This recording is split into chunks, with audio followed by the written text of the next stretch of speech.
अक्टूबर 1951 के दिन विश्व रत्न महामानव डॉक्टर बाबा साहब अम्बेडकर को एक सवाल पूछा गया। वो सवाल ये था कि ये भारत से अगर लोकतंत्र खत्म होगा तो उसके क्या कारण होंगे। तो बाबा साहब अम्बेडकर ने पीएचडी स्कॉलर्स के सामने वो जवाब देते हुए कहा था कि भारत से अगर लोकतंत्र खत्म करना है तो सर्वप्रथम मजबूत विपक्ष न होगा। उस दिन लोकतंत्र खत्म हो जाएगा। साथ में फ्री, फेयर और ट्रांसपेरेंट इलेक्शन सिस्टम नहीं होगा तो लोकतंत्र खत्म होगा। बाबा साहब की कही हुई बातों पर इस देश के दुश्मनों ने गौर किया और एक तो मजबूत विपक्ष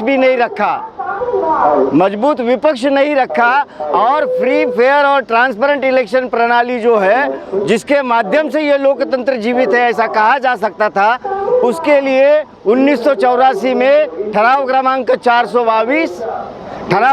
422 लाकर उससे ईवीएम मशीन को भारत में बैलेट पेपर के द्वारा जो चुनाव होता था उसके बजाय ईवीएम के माध्यम से चुनाव आया। तो ये ठराव अभिषेक मनु सिंघवी कांग्रेस के उन्होंने रखा। उसको सर्वप्रथम समर्थन अटल बिहारी वाजपेयी ने दिया, दूसरा समर्थन वृंदा प्रकाश खरात जी ने दिया। जिनकी संख्या 3.5% है, ऐसे लोगों की प्रधानमंत्री बनाने की औकात नहीं है। लोकशाही कहती है कि जिसकी जितनी संख्या भारी उसकी उतनी हिस्सेदारी। बहुजनों की अगर संख्या भारी है तो बहुजनों का कभी प्रधानमंत्री नहीं हुआ है। और ये लोकतंत्र के माध्यम से 2014 में जो चुनाव किए गए उससे पहले 8 अक्टूबर 2013 को एक निकाल सुप्रीम कोर्ट ने दिया। जो वीवीपैट मशीन है, वीवीपैट मशीन के साथ जो आपने डाला हुआ वोट है वो वोट को गिनने का जो 100% आदेश दिया सुप्रीम कोर्ट ने, एक पक्ष के अपील के ऊपर उसको केवल 5% गिनाने का साजिश किया। उसके लिए दूसरे, तीसरे क्रमांक के, चौथे क्रमांक के उम्मीदवार को अधिकार ना रहे, इसलिए 56C, 56D और 49A ऐसे 3 काले कानून बनाए। ये भी हमारे लोगों को जानकारी है नहीं।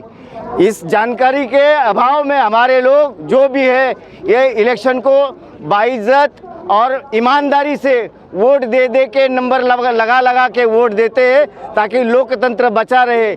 लेकिन जैसा बाबा साहब ने कहा था वो हमारे वोट भी खरीद रहे। वोट खरीदने के बाद अगर उनको तसल्ली नहीं आ रहे तो वो एमपी एमएलए खरीद रहे। एमएलए खरीदने के बाद उनको तसल्ली नहीं आ रही तो वो पार्टियां भी खरीद रहे। साथियों, ये लोकतंत्र के लिए अत्यंत गंभीर सोचने वाला मसला है। आने वाले समय में ये तीनों मुद्दे हैं, जैसे ओबीसी की जात न्याय जनगणना हो या ईवीएम का मुद्दा हो, इस देश में एक क्रांति का माहौल तैयार हो चुका है। हमारे लोगों के ऊपर अन्याय अत्याचार बारी बारी हो रहे हैं। जहां आज हम लोग ईवीएम के खिलाफ पूरे महाराष्ट्र में माहौल तैयार है, वहीं सरकार प्रायोजित दंगले भी करा रही है। परभनी का उदाहरण आप दे सकते हैं। वहीं केंद्र सरकार उसी डेट को बैठ के सेंट्रल में 1 नेशन 1 इलेक्शन का